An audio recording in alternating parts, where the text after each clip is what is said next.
अनुचेक अनुचेक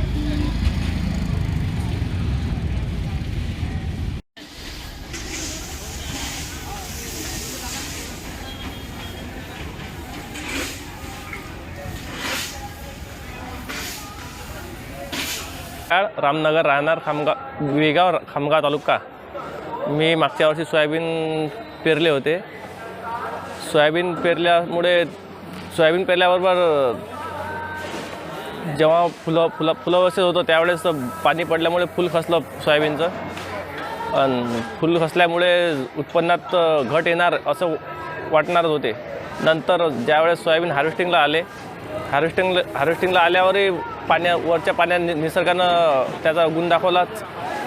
त्यामुळे हार्वेस्टिंग आलेलं सोयाबीन मातीमोल झालं, त्यामुळे उत्पन्नात खूप मोठी घट आली।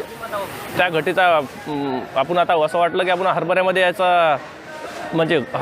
याचा करचळा काढू, पण हरभऱ्याने पण त्याचा गुण दाखवलाच।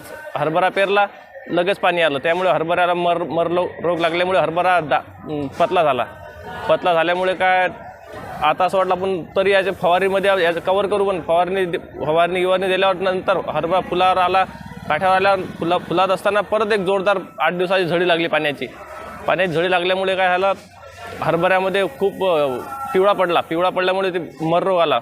त्यामध्ये खूप जळाला हरभरा जळाल्यामुळे हरभऱ्यामध्ये आणखी आता घट येणार हे पण समजलंच। नंतर काय झालं, नंतर फुलावस्थेत पाणी निघून गेल्यावर धुवारीनं अळीनं एवढा धुमाकूळ घातला। किती एकर पेरला तुम्ही शेतात हरभरा माझा होता 10 एकर हरभरा पेरला होता, त्यामुळे तो जळून 5-6 एकर राहिला। सध्या काय भाव आहे? सध्या हरभऱ्याला काय 53, 51, 52, 53 चालला हरभरा मार्केटमध्ये। कशा प्रकारचं शेतकऱ्यावर संकट उडालं?